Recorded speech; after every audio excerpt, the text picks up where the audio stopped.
This is Jamal back on the mic. And this is Mustafa replacing Mohammed for just a little bit. And you're listening to the Yfactor on 87.6 FM.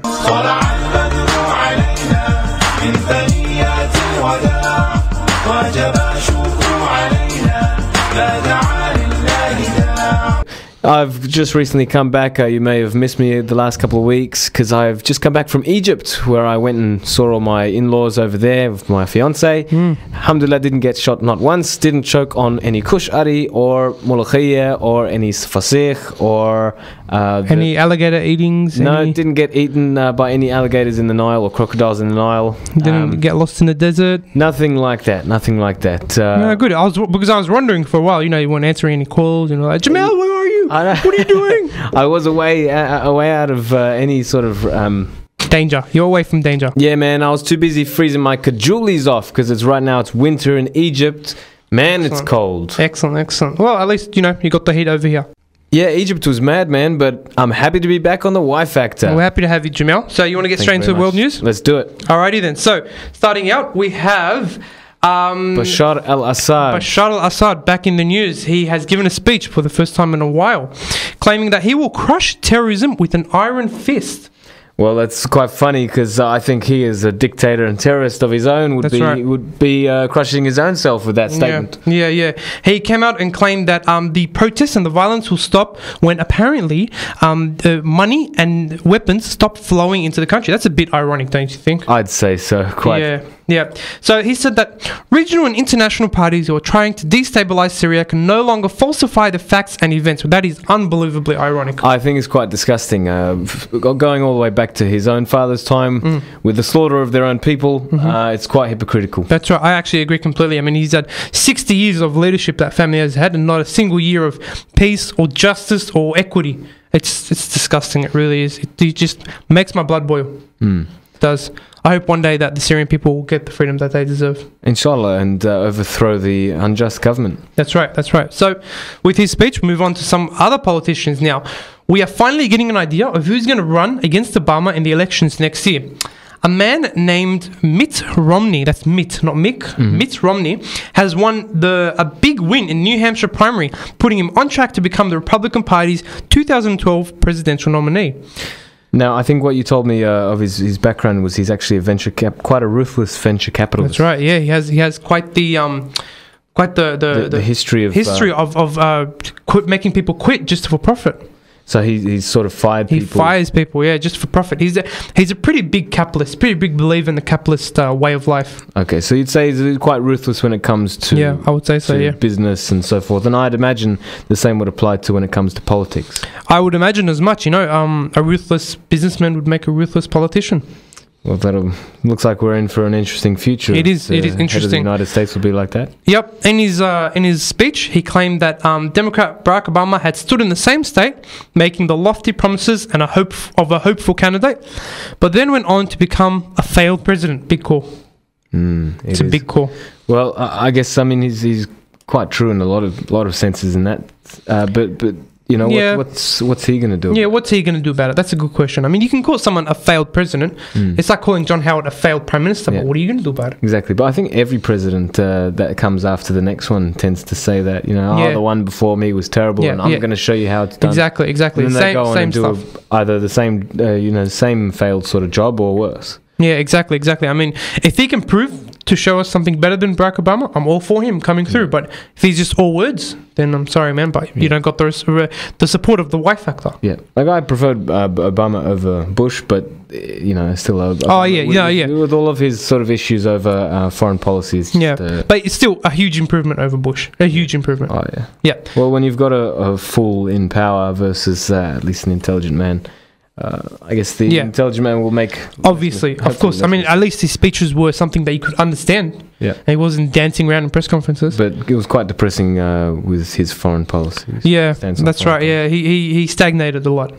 Especially upon the Middle East, which is the area that we have the most interest in. That's right. I mean, we look at the Assad, what we were just talking about with Assad, and he's doing nothing. I mean, it's very disappointing.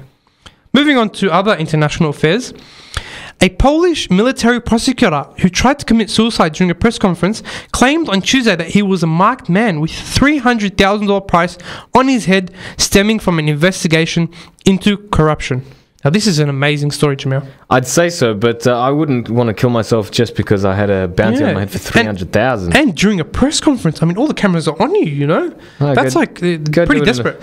Go do it somewhere a bit more private at least. Or, why didn't you do it just before the press conference? I mean, that's just... It's almost like he was begging for some kind of attention. It is a bit strange. It is. It's very strange. I mean, he looks pretty tough in the pictures here, doesn't he? He does look like a bit of a badass. Yeah, he does. But the officer claimed that his flat had been broken into, the tyres on his car tampered with in an apparent attempt to kill him, and that his dog had been killed as part of the campaign. Wow, some really dodgy stuff. And so he thought it's a very polished sort of thing to do. He thought he'd try and kill himself, so that the killers couldn't get the bounty. Or this is a very strange story. I have a feeling that it's something's going to emerge out of this. This is going to develop over time.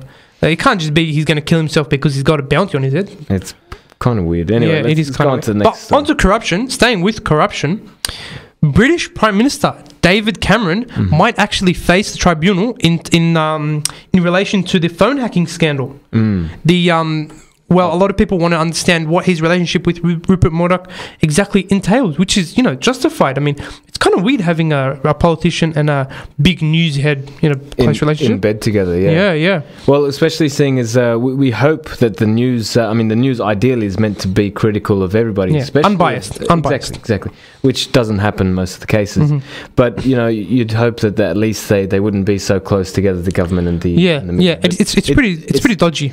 Yeah, well, I guess it's just more evidence of the close ties of the agendas that both the media and the government seem to have, which are closely linked. And I guess being Muslim as well, you sort of see those. You're affected the most by those close ties. That's right. I mean, we're the ones that are copying it, to be honest with you. Defamation of the Muslims. And it's good to know that the investigation is being kind of honest. It's saying, look, we know that there's a relationship there. We want to understand it. And the people, not just the people in Britain, the British people, but I think the world population wants to understand exactly where Rupert Murdoch stands in terms of politicians. I mean, how close are they exactly? It's kind of weird that he's close to every politician, not just right wing, left wing, whatnot. Every politician that comes through, he seems to be best friends with. Mate, now that is weird. Murdoch has a lot of power. You got to give it to him. The guy's quite a powerhouse. And in my personal Rashani opinion, too much power. Too much. I'd say way too much power. If he's dictating things to prime ministers, I'm not saying he is. Yeah. Potentially, if he's close to them and he's dictating things to prime ministers, that's a dangerous game he's playing. Well, the man has a lot of sway in the world, I'd say, with all of the media that he covers. The population itself, a lot of it is swayed by what's shown in the media. That's right, yeah. And his newspapers and his television stations, especially Fox News. Exactly. You can change the sort of movement of a whole entire nation just based upon the media that you portray. That's right. So it hasn't been confirmed whether David Cameron will face the investigation or not. However, he said that he's all for it and he'd like to stand in front of the public and address this issue, which is good. But let's hope he tells the truth. Let's hope he tells the truth. Coming from a politician, that's... it's very difficult. Quite a big ask. Yeah, moving into Asia now, and a story on the Malaysian government. Now, Anwar Ibrahim's acquittal on sodomy charges pushes the Malaysian opposition leader to shed his image as political victim as he tries to widen support for his coalition and blunt the impact of government election sweeteners. Now, I believe who he's running up against is somebody who's been in power for 55 years. 55 years. That is Bashar al-Assad, numbers. You know what I mean? That's up there. Yeah. That is unbelievable. He pledged on Monday to clamour for reform as he leads a disparate opposition alliance seeking to unseat Prime Minister Najib Razak's ruling coalition after 55 years in power in elections that must be held in June next year. Mr. Najib's administration said the decision proved the judiciary's independence and touted his current wave of bold democratic reforms. Now, this sounds all very good. Sounds like another Arab Spring in the Asian countries. You'd hope that we don't know if they're dictators for sure, but leaders at least are changing. Reforms are coming through. Well, I guess we haven't really heard much about this area of the world compared to, say, the Middle East when it comes to... I mean, he has been in there for 55 years, and I'd say anybody who's in power for that long couldn't... it's very, very difficult to believe that they'd be doing a good job. Yeah, and it's difficult to believe he would be held accountable for his actions and his policies. You know, if 55 years, you can do what you want. You know, why would anyone change? Exactly. Well, I mean, it seems the trend with all those who have stayed in power for such a long time doesn't seem to be a very good one. We hope that Malaysia does eventually get a new prime minister. You know, change of waters, you know, change of pace to, you know, get the youth involved a little bit more, just like any other country. I wonder what Malaysians think of this. Yeah, actually, anyone understands Malaysian politics better than me and Jamel, jump onto our Yfactor page and let us know. You know, explain it to us. Tell us exactly what the issues are, and you know what we'll cover in the next episode. Would it be good to have a change in government in Malaysia? Maybe use like the 55 years in power. Maybe he's a good, just leader. We're not sure, are we? No, we're not. We'd like to hear from you all. Alrighty then, so moving straight into local stories, Jamil. Yeah, what's going on with the monorail in the city? Yeah, everyone knows about the famous monorail in the city. Well, it looks like they're going to get rid of it. Well, I guess it's probably a failed sort of experiment. Project. Yeah. I mean, now especially with all the developments in the city, with all the buildings in the way, there's not really as much to see on the monorail ride. It's only a short trip anyway. Like it's very expensive as well for families. Yeah, well. And it's sort of hard to access in some points. So it's a difficult thing to find as well. You know. Yeah, it's not really an attraction for tourists. That's right. You'd be able to see more if you just walked around Darling Harbour. That's right. I agree. But it's been an integral part of Sydney for over 20 years now. You know, it's kind of weird to think of a city without the monorail. I guess, but you know, I've been on monorails in other countries and they have a lot more value for money. I think maybe if it was like a couple dollars to go on the monorail, a lot more people would use it. And if it was a bigger track, I mean, the track is pretty small. Yeah, if it had then it would be more practical because then more people would use it. And then you have to also sort of think about the timings and blah blah blah blah.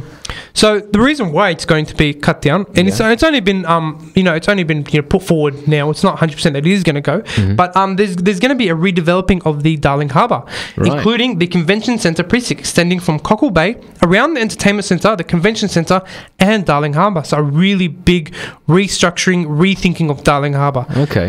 Well, Darling Harbour was developed in the 80s, so it's been a while. And we have seen a lot of developments actually. If you remember, Seagull World was taken down and they lived. I remember. Oh man, I miss Seagull World. I did. I used to miss. Oh man, I went there as a kid. That was probably the best place ever. Well, apparently they have another one in Dubai actually. When I was there, yeah. So you should go check that out. I always knew the Arabs were cooler. That's right. But we don't mean anything that. We're not being racist over here in the Yfactor. But yeah, no, I remember it's gone through a lot of changes, throughout the times. I remember they had those little paddle boats that they used to take around. Yeah. So they've really started developing each area. And it's a lot different now. They've added all these restaurants. If anyone's been down there, they've added all like a seating area and cafes and stuff. It's very different. I mean, it is modern. It's a lot more modern than it was. But to get rid of the monorail, in my personal opinion, I think it's a bit far. You don't think it's a? No, I think it's a part of Sydney's. I think it's a part of Sydney's identity. I think they should just extend it. Yeah, I'd say at least extend it. Change it. Yeah, let it go all the way out to the have a stop off at the IMAX and then have a stop off at maybe where Chinatown is and so forth. Then it'd be more practical. Expand it. Put it in throughout the whole city. If it was throughout the whole city, I think it would be a big score. Exactly. What do you think, Yfactorians? Tell us on our Facebook page whether you think the monorail should be cut down or not. Big issue. Next story. Moving on to something a bit controversial. Yes. So, I'm just going to get straight into it. The husband and friends of an Iranian woman missing in Victoria since December 16 fear she has been abducted by Muslim hardliners because of her attempts to convert Muslims to Christianity. So Mandi Ahmadi disappeared from her home on the afternoon of December 16, taking her phone but leaving her handbag, money and credit cards. Her family have heard nothing since.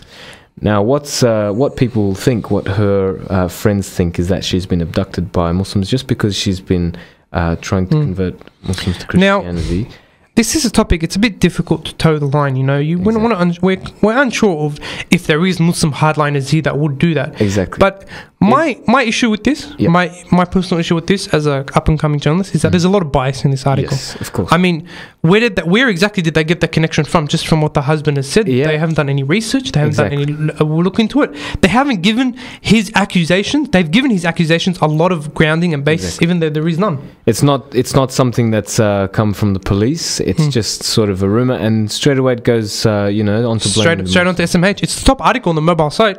So, I mean, to be honest with you, that's a joke of journalism.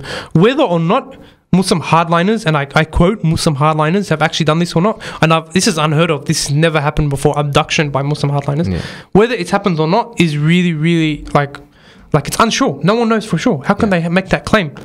Well, it is quite a big sort of thing to put straight into the media for the public to read. Yeah, yeah. And then it starts going. The article, if you read it, starts going on about how Islam, things with people who have left, like apostates, for example, who have left Islam. It starts going on trying to explain, what happens to apostates and stuff. Yeah. So basically, if that was justified, then you would assume that she was dead and that they've killed her, not abducted her. Yeah. Like that. See, the article makes absolutely no sense. Nonetheless, we hope that hasn't happened and that she returns safely, and that this doesn't actually expand into some kind of anti-Muslim story. I really hope another one of those stories like the whipping and so on. Oh, man. We hope that it doesn't become that. Well, I believe it's not. I think it's media bias. It probably will become that because the media loves good controversy about Muslims. We seem to be the flavour of the month every month. That's right. Yeah, flavour of the decade. Pretty much. Yeah. Well, I hope not. I mean, if it is, at least you'll know that you heard it first here on the Yfactor. Yeah. But yeah, we hope she returns safely and she can go on enjoying her own religion. Yeah, and then hopefully the media will apologise for all those accusations. That would be a long shot, but we hope so. Yeah. Okay, next thing, a big story. I actually posted this up on my Facebook, but I think it went to the Yfactor page. Apparently, according to a MP, migrants should be taught about importance of wearing deodorant and waiting in queues without pushing in. The federal opposition says cultural awareness training should be given by employers bringing skilled migrants into Australia under 457 visa program. The coalition's citizenship spokeswoman, Teresa Gambaro, told The Australian. So this MP, Teresa Gambaro, has come out and said these basically racist comments against immigrants about, one, how they smell, and two, their etiquette in queues. I mean, really? Who is she to say that? It's quite funny to say that. I mean, it's sort of saying that Australians don't do that as well. But yeah, that's the one assumption. Well, I would happen to agree though on the waiting in queues part though. Maybe not about the smell. I think that you get some funky smell in Australians too. But the waiting in queues, going to foreign countries like some parts in the Middle East, people don't tend to wait in line too often. They'll sort of push in. Even doesn't matter how long you've been waiting. It's not all the time. It's just but you see it a lot more than when you're in Australia. Legitimately, okay, maybe fair enough. But for an MP to come out and say that's just inappropriate. It's a bit out of line, I'd say. I'd say it's a bit more than our line. It's very inappropriate. I think it's more appropriate to sort of say that we're going to help migrants who come to Australia by giving them job opportunities and teach, train them in life skills and so forth. Yeah, so if rather than saying that they need to go buy some deodorant and if she said they were going to give them cultural training, which is fair enough. I mean, different country, different culture, they might need that. If she said that, I would accept it, and I would be like, yeah, you know what? Maybe you're right. Maybe they do need cultural training, just because of the change of environment, etc. But for her to come out and say these kind of derogatory terms, that's out of line. So you reckon she's an undercover racist? I think she's an out-and-out racist. All right. She says, without trying to be offensive, we are talking about hygiene and what is an acceptable norm in this country when you are working closely with other co-workers. Now, I don't know about her, but I've smelled a lot of, like you said, a lot of weird-ass smells on not just immigrants. Yeah. A lot of people that have been here for a while. I mean, I don't know about you, the smell of alcohol stinks. Yeah, that's true. Yeah. So, to this MP, I tell you, go smell your own people before you talk about smelling other people. Because, to be honest, a lot of people here stink. All right, so moving on to something a little less controversial. We were controversial for a while there, weren't we? Yeah. Well, that's what we're all about on the Yfactor. We love our controversy. Mm-hmm. So, moving on to these activists, some whale activists that boarded a ship. Anti-whaling activists. Anti-whaling activists. Yep, from Australia.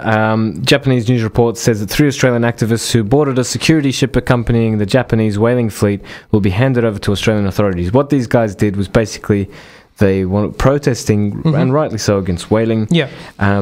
But the way they went about it was by boarding a ship and then saying, right, you have to take us back to land now. Yep. And they were just like, no, we're putting you in isolation. We're going to continue.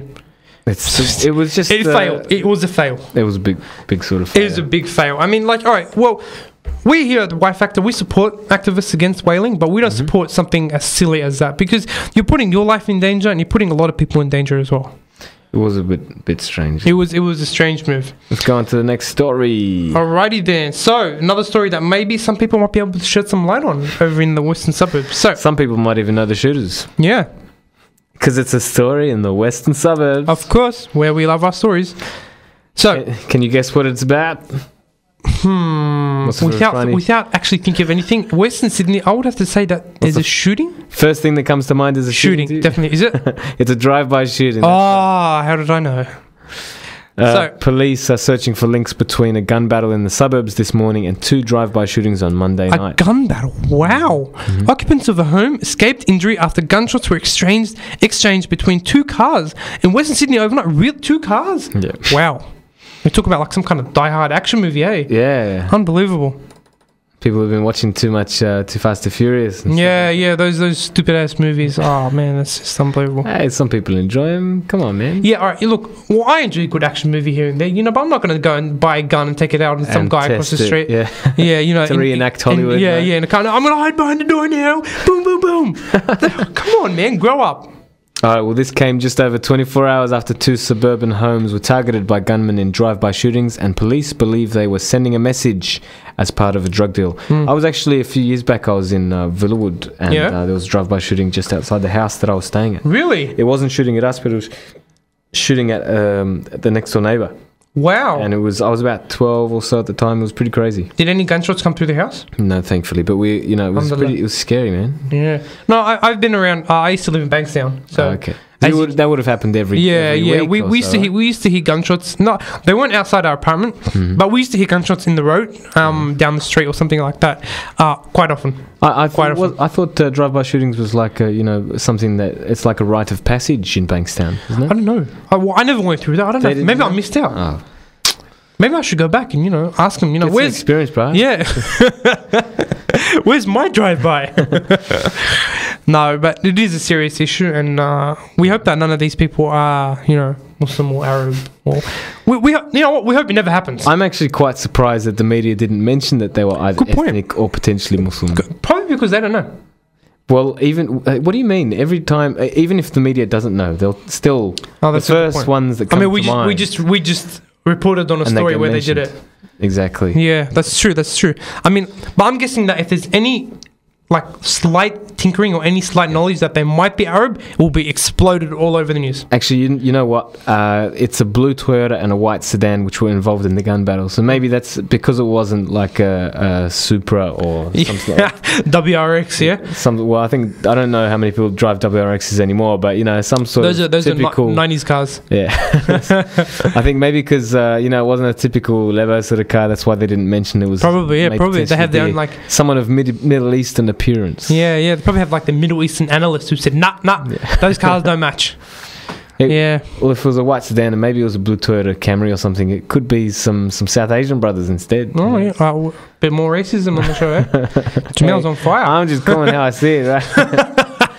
No. My Bengalis brothers will tell you how it is, here we go. How many Bengalis will buy the Toyota I think Corollas and Camrys. Well, I love my Toyota Corollas and Camrys. In fact, Mohammed, the very presenter here, owns a Toyota Corolla. There you go.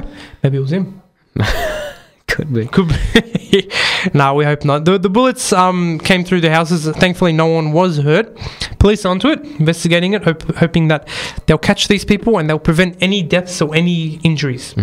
So, moving on to the next story. Moving on to the last story. One weird-ass crime trial. Yep, right before we get into the wacky news.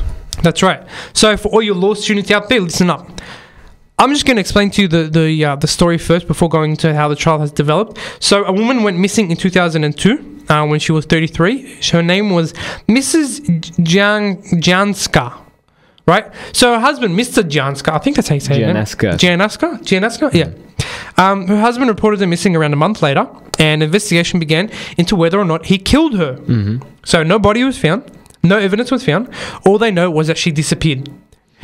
Then the trial began. And then in the trial, all these weird details emerged concerning the man, Mr. Janska, his father, and his abuse of the 8-year-old girl. Now, whether this has anything to do with it, I don't know. But apparently, to protect his father, Mr. Janska has been accused of murdering his wife. Okay. Yep. Now, things get weird. Because apparently, his wife was spotted a couple years later in a car. Okay. Yeah. So, she was spotted, and the police... weren't able to get her, and they pushed that information onto Mr. Gianasca, and he was apparently very confused. He didn't understand why. He said, "You can't be," things like that. So the trial is still ongoing. We're still not sure whether he will be acquitted or not of the charges, but it's a really enthralling case. It's a really strange case. So for those who love their crime fiction and film noir and so forth, it's maybe an article you want to read up about. Yeah. So it's I think it's something developing. I think we've actually gone through this before on the show. I'm not 100% sure. But nonetheless, the girl who was abused, now an adult, was actually at the trial and was cross-examined at the trial, And she brought up the father of Mrs. Janska and his abuse of her and how that would have impacted on the death of Mrs. Janska. Now, this is a strange case. This makes for something like a movie or a book or something like that. Yeah, for sure. Yeah, well, we hope here that it does work out. Yfactorians, keep your eye out for this case. It could develop even further. Maybe we get some wacky new details, maybe like aliens or something. Speaking of wacky... we'll get straight into it with the wacky news. A student has put his painting in a National Arts Museum. His own painting? Yeah, his own painting, along with other paintings that are worth millions of dollars. Really? I found hilarious. Wow. The world's most expensive tea is actually grown in panda poo. Panda poo? Yes, panda poo. So think about what you're drinking next time. A family in Australia has found a crocodile in their lounge room. A what? A crocodile in their lounge room. And how did it get there? It wasn't Steve Irwin's house or Crocodile Dundee's house. A man has paid $33.5 thousand. It's the world's most for a dessert. It's the world's most expensive dessert, just to cheer himself up after being dumped by his girlfriend. How much was it? $33.5 thousand for a dessert. That's right. I wouldn't even put $10 on a dessert, let alone $33,000. That's right. So, quick bit of advice. Have a good think about it before you get into a relationship next time. Thousands of dead herrings have washed up on a beach. Is it the end of the world in 2012? Well, as I explained in the last episode, no, it's not. Okay. All right, then. The Mayans are wrong. Don't you listen to the episode, Jamil? Fair enough. I do, yeah. Nonetheless, prepare just in case. I'm not preparing for anything. Just in I'm case. going to sit and watch other people prepare and laugh. So if you want more wacky news, Google search wacky news, and you'll get some of the latest funky stuff that happens all around the world. A lot of it actually coming out of America, some of the stupidest most stuff. Most of the time, yeah. It's weird like that, isn't it? Yeah, but we live in a funky, wacky world. We do. And with that, that's the end of the news. If you feel anything outraged, disgusted, happy, sad at any of the news we reported, let us know on the Yfactor page. If we made any mistakes, let us know on the Yfactor page. In fact, just go on the Yfactor page. You want to complain about how bad your mum's cooking is, or how bad your wife's beating you, or anything like that. And if you have any emotion at all, express on the Yfactor page. That's right. We want to hear from you. We want to hear from you. Coming up next, we got an interview with some HSC students on their very unique program on how to go from a HSC student, from a student to a university student. That's right. An international baccalaureate, which is the next step in this generation's path of studies. Yeah. Stick around and we'll see you after the break.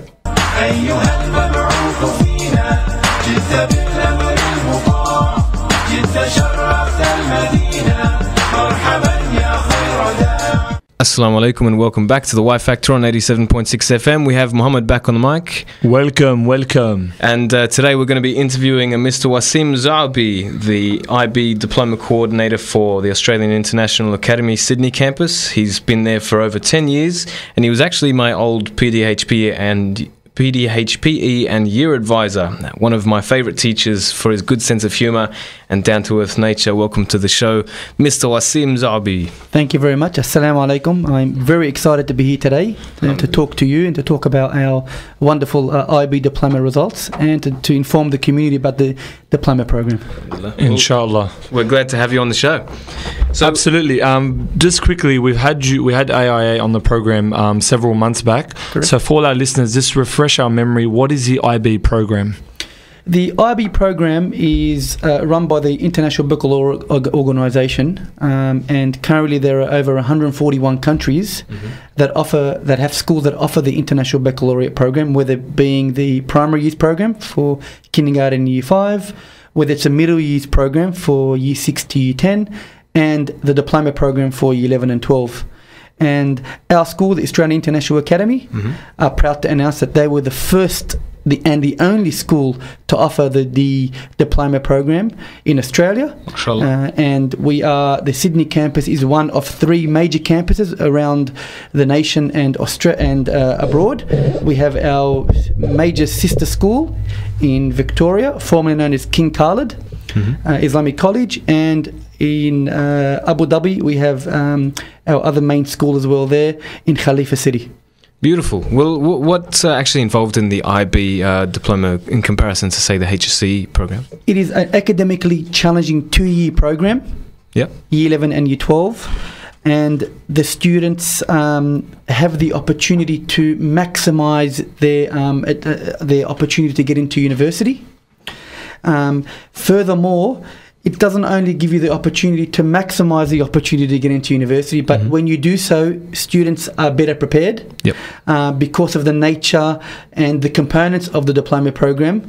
Students will have a cutting edge, become well-rounded, and not only succeed in university and the challenges of university, but also in all facets of their life, whether they're as husbands and wives or parents and so forth. Could you give us some examples of those sorts of like what the program actually implements? So you said that it helps them in all these different aspects. How so?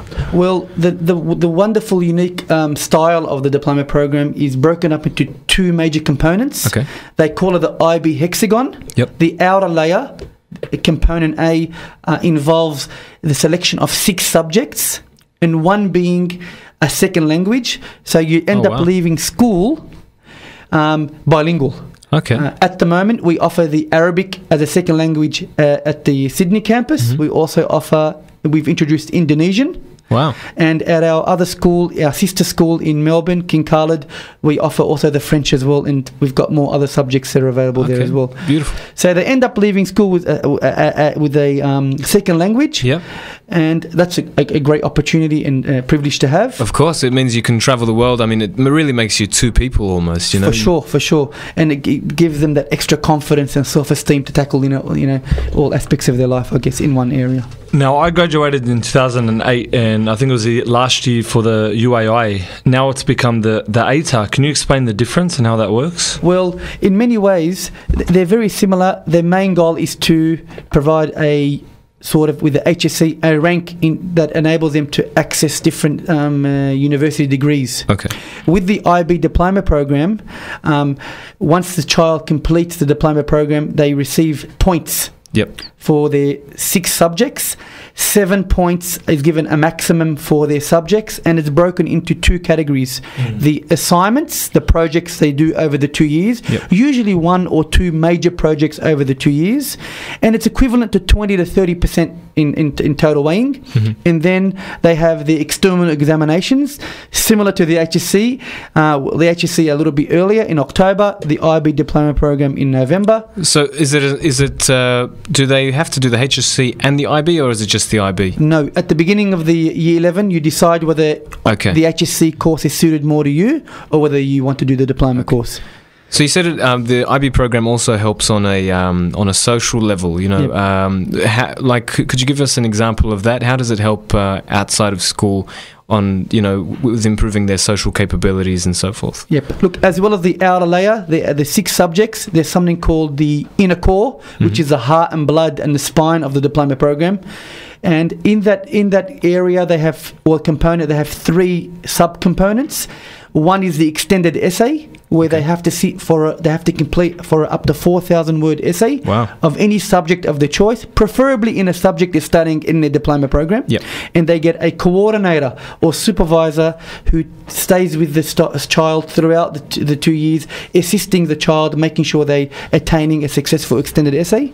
The other important component is a theory of knowledge course of a minimum of 150 hours, where they learn the philosophy of learning, why they see things the way they are, thinking out of the box, nature versus nurture, and they do an extended essay there as well and a presentation. And also a CAS component, the third component, which is Creativity Action Service, of 150 hours minimum, and they have to achieve 8 learning outcomes. So is that like community service? For sure. The service component, where students go out and about in the community, volunteering their time to service, anyone in the community that is of need, such as, people in nursing homes, orphans, the elderly in the community.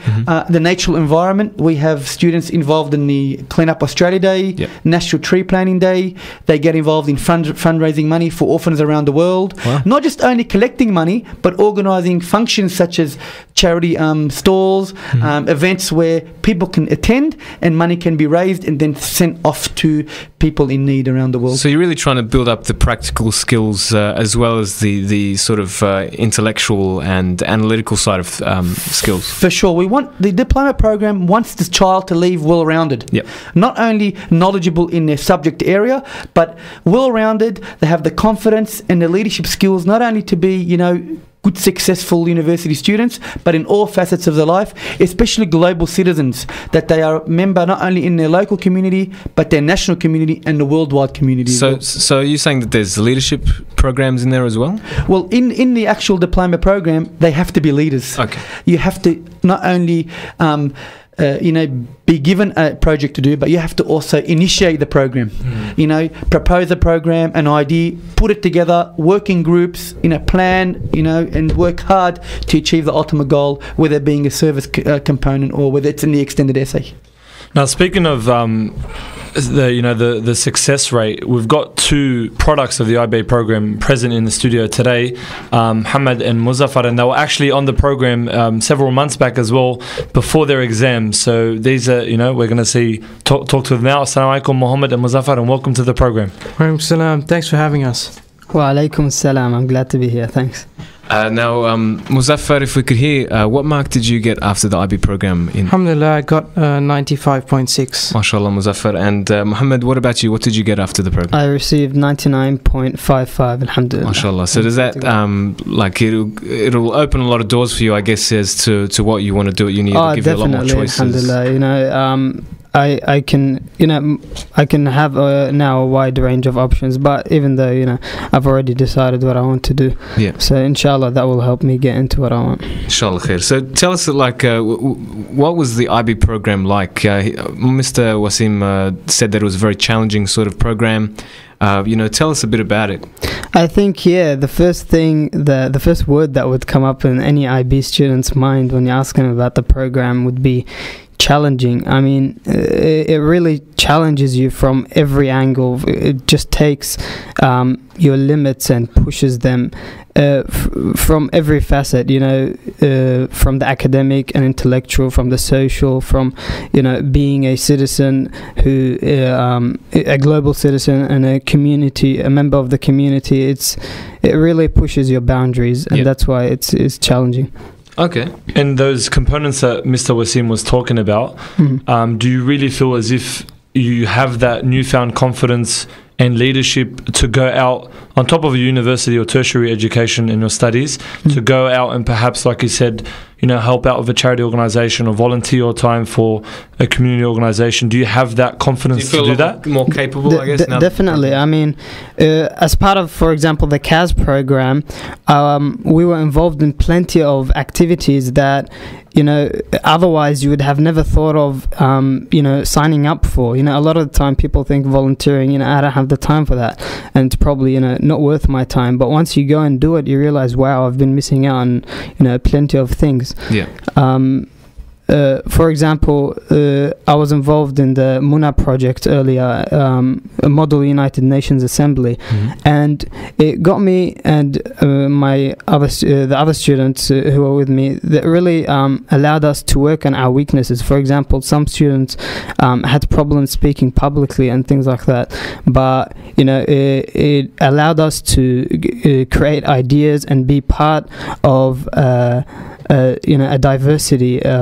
We had people from different countries come to an assembly and try to model the United Nations, and you get up and speak your voice, and you argue and you debate, and it's really it works on your weaknesses.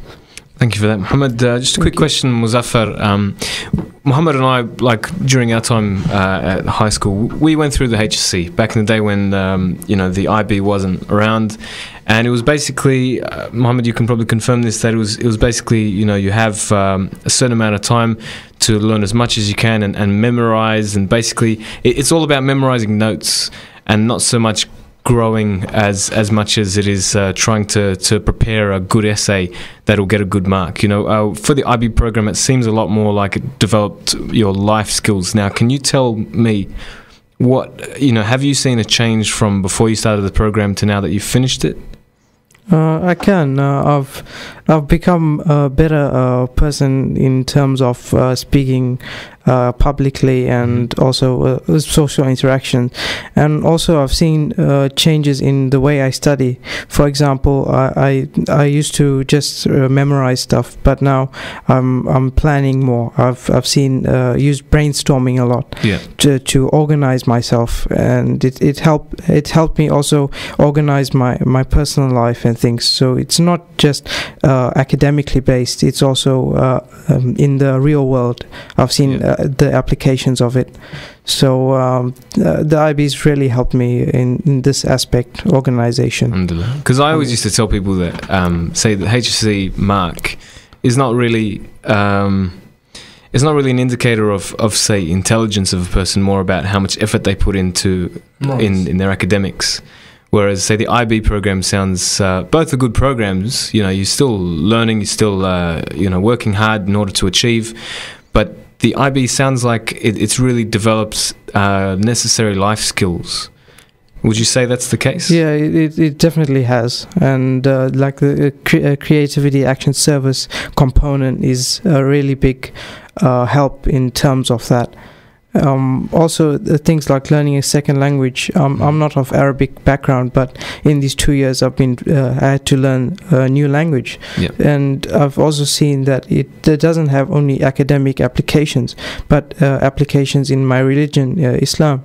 I can now read the Quran, and I know what I'm reading, so it's good, alhamdulillah.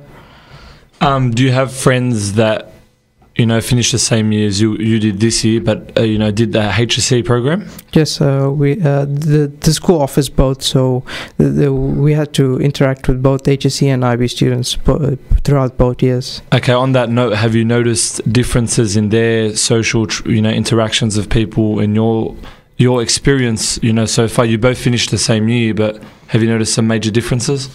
Not really, because we were focused on our exams, but. But like you have, are you willing to go organise an event for 500 people, whereas they're a bit reluctant? Yeah, I'd do that. They probably wouldn't be as experienced, I guess. Mr. Wasim, if you could continue, tell us a bit more. Yeah, like with the service activities and the projects that Muzaffar and Muhammad were involved in, I mean, they were exposed to organisations and people and events and activities they probably would have never been exposed to in their lifetime. Yeah. And this is the diploma program gives you that opportunity. Gives you the opportunity to be hands-on, to be involved, to be active, to get out of your comfort zone. And grow from there, so that when you leave the diploma program, you're not only entering a degree or a university confidently, but succeeding well at university. We want to have a higher success rate in the first year. We know that there's a lot of failures in the first year. Yeah, that's right. Whether it's HSC and so forth, it doesn't matter. Yeah. But the IB sort of guarantees that you have that edge to succeed with the challenges thrown at you by the diploma program. And Muhammad and Muzaffar were not the only diploma program students at our school. We had 7 in total who achieved wonderful results. MashaAllah. 5 of them got an ATA of 90 and over. MashaAllah. And in total, from the 7, an average of 91 and above ATA was achieved. MashaAllah. So we're delighted about this news, for our school and, of course, for the local community and for our students as well. To have well-achieving Muslim students, it's a good thing. For sure. We want them to go to university confident, proud, and ready to take on all the challenges of life, inshallah. Yeah, university for every school leaver, it's a whole different world. Nobody's there to really guide you. You have to really pick up your own game. For sure. Sure. And that extended essay wanted the child to be independent. Yep. You did have that supervisor just to oversee and guide you, but it's you going home, you doing the research, that self-motivation of wanting to succeed. And the EE is of university standard, of university level. Fantastic. So because I remember year 12 sort of essays versus university essays, there was a massive difference in the quality and what was expected, I guess. So yeah, of course. And the EE is of a similar nature. Yeah. And 4,000 words is a lot of effort involved. Oh, yeah. A lot of research, and if there's a huge criteria that they got to go through, and a structure they've got to follow. And congratulations to them for going through the 2 years, and that's great. Well, I just want some final concluding statements from both Mohammed and Muzaffar. What are your ambitions for 2012, just before we wrap it up? Now that you're going into university or whatever else it is that you want to pursue, well, inshallah, for me, I pretty much decided a few years ago that I wanted to go into medicine. Inshallah. Hopefully my mark will be adequate for that. I'm willing to go anywhere around Australia. Tomorrow actually the results come out for Queensland, so I'm praying that I get accepted in medicine there. But if it doesn't work out, I still have backup plans. I'm willing to go do engineering because I love maths and physics, and you just can't go wrong in Australia anyway. Anything works. For you, Muhammad, and for all students out there, if you don't really get the mark that you require to actually get into the course that you really want and that you're really passionate about, there are always ways to get into it. Exactly. You can finish off a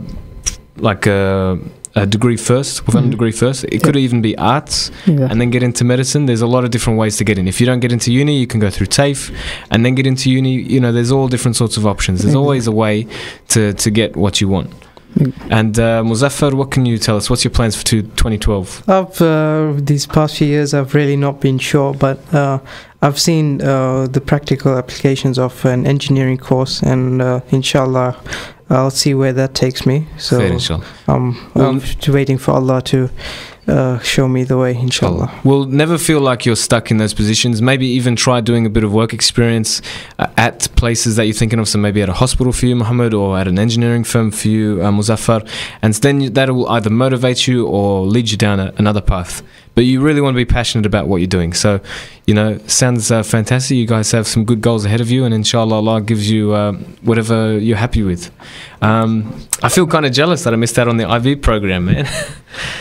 Doesn't matter. Anyway, Jazakallah khair for coming on to the show, and Assalamu alaikum wa rahmatullahi wa barakatuh. Thanks. Thank you very much. That was a pretty interesting feature, yeah? I hope you all enjoyed it.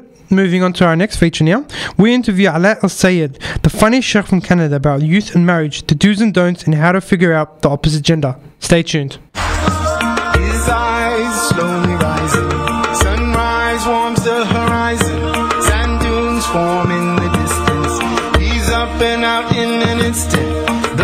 Assalamu alaikum, welcome from the break, guys. Joining me here is Sheikh Alaa al-Sayed. Sheikh Alaa is a Canadian Sheikh, and he's in Sydney for the Yfactor, the getting married and staying married course. Welcome to the show, Sheikh. It's a pleasure to be here. I love Sydney, and thank you for having me. Sheikh, are you prepared to make hijrah to Sydney if need be? I hope so. We'll do what we have to do. My motto is whatever it takes. So whatever it takes. Okay, Sheikh. Since you're here in Sydney speaking about this marriage issue, I wanted to ask you some questions that are at the forefront of a lot of the minds of a lot of youth. Okay, so one of the first questions youth ask is, we want to get married, we want to listen to all those ahadith, all the mashayikh, but then we're faced with a financial obstacle. Okay, we're not ready, we're not established, we're 21, 22, just started our full-time jobs. What should we do? Well, there is a merit to that concern, because some statistics show that number one reason for divorce is financial. However, there is another statistic that shows, after research in the States, it shows number one reason for divorce was the mother-in-law factor. So, however, the number one overall obviously is financial. Specifically, when Prophet Muhammad ﷺ mentioned in prophetic tradition, says, "Ya ma'ashar al-shabab man istata'a minkum al-ba'a falyatazawwaj," meaning those young men, those who can afford or able to get married, meaning financially, mentally, and so on, and physically, are فَلْيَتَزَوَّجْ, the scholar says immediately, fa ta'qib, meaning expedient, lam as a command and a request, amr wa talab. so get married. There's a catch-22 in this one, and there's also another verse that talks about this, pertaining that if you are poor, don't be afraid. If your intention is good, yughnihimullahu min fadli. Allah subhanahu wa ta'ala will provide from His sustenance and provisions. So my advice to them, those, if you are sincere about pleasing Allah subhanahu wa ta'ala and getting married to protect yourself, to protect another sister, Allah subhanahu wa ta'ala will provide for you. Among the traditions, it says 3 that Allah subhanahu wa ta'ala will give Him sustenance and provide for them. Among them, those who want to get married and actually protect themselves to please Allah subhanahu wa ta'ala. Okay, alhamdulillah. So we passed that first hurdle, the brother, the sister get married. And because they're young and their family feels like they're still obligated to, to look after them, the mother-in-law syndrome, or in some cases the father-in-law syndrome, or the whole family-in-law syndrome happens. As youth, especially youth that are practicing and want to be practicing Muslims, we don't want to disobey, our parents or our families, or whether it be our family or the in-laws' family. How do we tread the line between delicate respect and putting your foot down and saying, look, no interference, we're married now, just get alive? I usually tell the youth to turn the table. Imagine you got married, your kids that you worked so hard for, you've went sleepless so they can sleep, you went hungry so they can eat, you went thirsty so they can drink, you were happy up there, you see him happy, you're sad if you see him sad. Your whole life you devoted and you dedicated to them. Can you imagine after raising them, going through everything, to be able to raise them up to be a young man or a young woman, after all that time and dedication and devotion, do you find out that they absolutely put you aside and they didn't even bother asking you, and you come to surprise you to say, this is my husband or this is my wife? How would you feel? And the answer should be in the question itself. So I don't recommend it, certainly, even though there's one school of thought that actually says there is no need for a wali. I don't subscribe to that theory. I respect everybody's opinion, I understand, but I go with the strong opinion that the prophetic tradition says that if there is no guardian, that the contract is nullified, void and null. And this is really the reason we protect the woman, and the guardian is the only one that understands a man as a man speaks to another man. So he's the last line of defense, and really we look after the woman's rights and protect them, as opposed to a man that will come and pull wool over your eyes and speak in the soft voice and give you all these dreams and come into you and sweep you off your feet, and all of a sudden he's gone. So really a man understands a man, and that's the reason for it. It's a protection, not a lack of respect or whatsoever for your opinion, but we simply say that we're here for you. Please take it as it is, and remember, first and foremost, we submit that we are Muslims, so we submit our will to God Almighty. We first say we are Muslims, and Islam asks you to do this. And by all means, it's not we're not taking away your freedom of choice and all that stuff. As a matter of fact, the choice is yours, sisters. You're the one that says yes or no, really. But we're there just for the sifting factors, just to make sure they go through us first. All right, Sheikh. So the couple are married and they're in a new home, and as Muslims, we don't really have much interaction with the opposite gender before marriage. So it's kind of a life shock, right? So if you had 2 advice, one for male and one for females, once they've actually entered their marital home, what would it be? There's quite a few, and I mean, it takes one full lecture on this one. To put it to you in a nutshell would be slightly difficult, but I'll give you some hitters. Let's go to the wife of Shiekh al-Qadi radiallahu anhu ajma'in. When she sat down before they actually consummated the marriage, and she said, I don't know you, you don't know me. Tell me what you like so I will do, and tell me what you don't like so I will not do. Just make it simple. These are the issues that come all the time. Power struggle, lack of communication, the misconception about certain things, or even your conceptions about certain things is different. You have to understand each other's language, which we were talking about tonight. There are 6 secrets that people should learn about the difference between genders and what makes everybody happy and what makes them unhappy. Everybody has a key, so you need to learn each other's keys, learn each other's language, have a mutual respect for one another, and have to compromise, have something in common, have the same hobby, and first and foremost learn to be best friends. So it's an investment indeed, but hopefully by the end of that investment You want somebody to be the one that raises your children, the one that will be there for you when you're old, the one that will aid you for life, not to be a burden for you upon life, that aid you against shaitan, not aid shaitan against you. The one that will take your hand and go to Jannah, heaven together. And this is the one that long term, not short term. The one that will be with you there in the dark, lights, happy, sad, and so on, the up and down. And hopefully you will see each other in the long time where you can't even speak anymore. When you smile, your teeth fall off. But hopefully you will see each other also in Jannah. Wallahu a'lam. Inshallah, Sheikh. So that's constructive advice. If you had to give warnings, so kind of red flags, so you've entered the marital home, if you see this, do this, what would two advice be? One for the man and one for the woman? One thing I usually give that spoke to three advice I usually give. First advice for the couple, I tell them about the rope theory, and it simply means the rope is like the marriage life. The husband holds one end, the wife holds one end. If they both pull at the same time, it breaks. So when somebody pulls, the other should let go. And I usually talk to men on this time, because really Prophet Muhammad ﷺ said the strongest amongst you, the one that controls his anger. So akhi, advice to you, when a woman pulls, and she will, just a matter of time, you have to let go, because you the man. Turn around, walk away with a smile, because you're beating shaitan. That's a competition between you and him. The second advice is about the boat theory. The boat theory is very simple. I usually tell the couple that you're going to be living in this boat called, again, marriage, in this ocean called life. In this life you will have high winds and high waves. And it's the job of the captain and the co-captain to work together to get this boat to safety, which is Jannah. And for the simple fact that your heading is already done for you.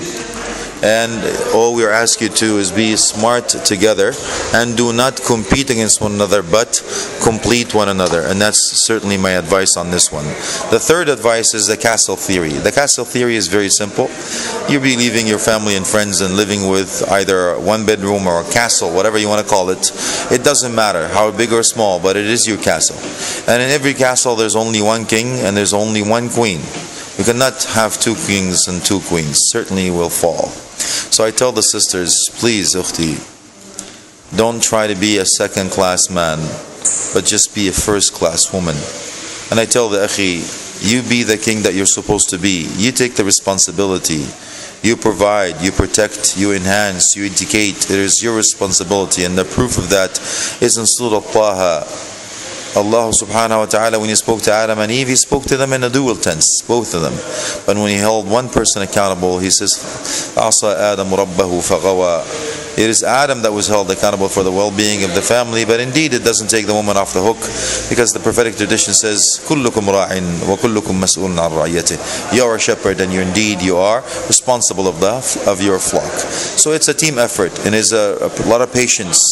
A lot of people will have to learn how to live with one another. There are a lot of things that are going to change. The brother's going to watch his life change over when he's used to put the underwear under the bed, and he starts now to have a filing system and labels.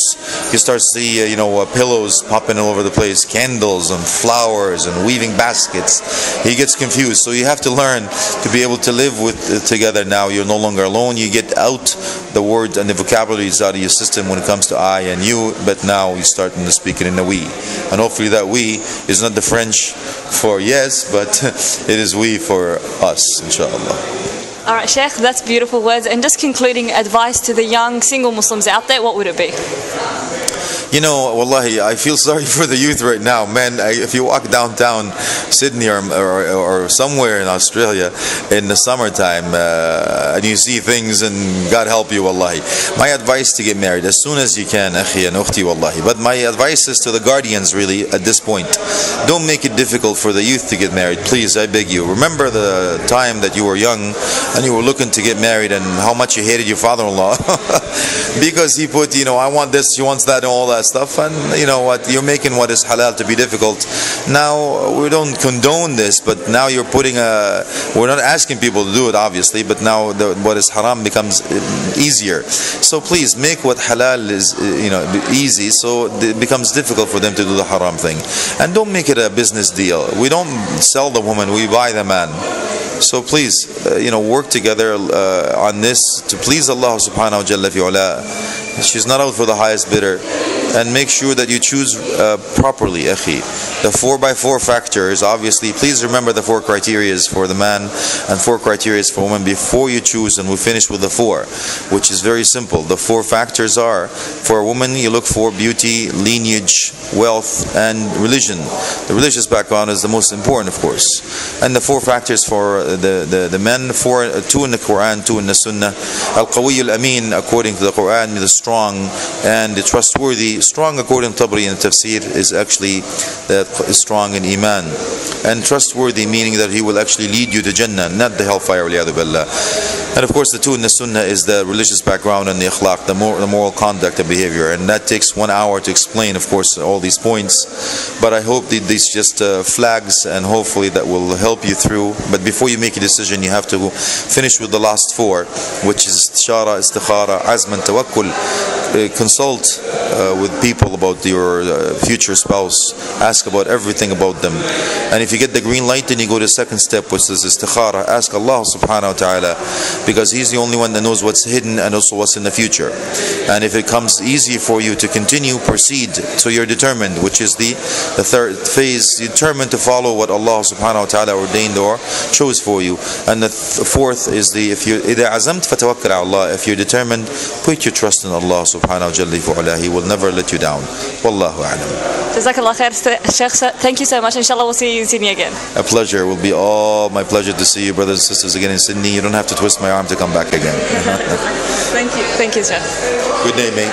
The crowd, they are waiting, watching and anticipating. So, welcome back, Yfactorians. And we're going on to straight on to the events for this for the next week and a bit. Yeah. You got the Fantasy Camp, which is happening on the Live, Learn and Play Fantasy Camp, which is happening on the 27th of January, which is only a couple of weeks away. But we're telling you now because you need to register if you want to go. You do need to register. Yep, it's only just over $200, so $200 and something. You can check out more details on famsy.org.au.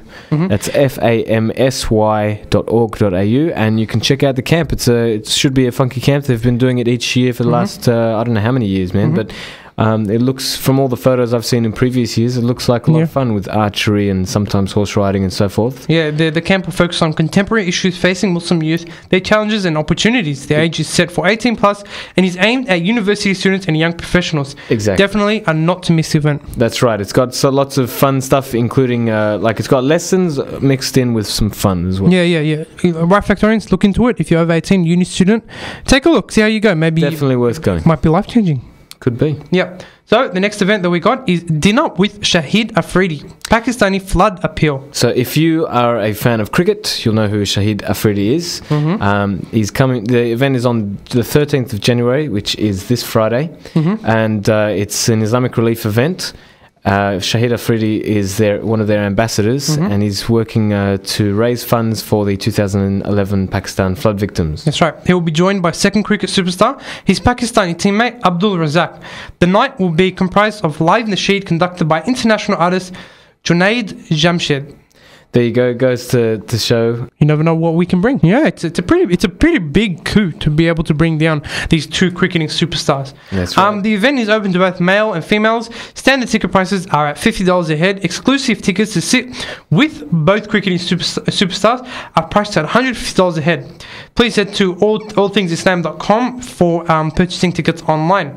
And with that, I think that's the end of our episode. It is. Thank you for listening this week. And we hope once Jamel is not jet lagged anymore from Egypt, you'll have an awesome episode in the next couple of weeks. We will. No, next week? Next week we'll have an awesome Wi-Fi, just like every week. For the next couple of weeks. Forever and ever. Forever and ever. Well, it was nice having you listening this week. We hope to see you next week. Good night and good luck. Yeah. Assalamu alaikum. Wa alaikum salam. من ثنيات الوداع وجب الشكر علينا لا دعا لله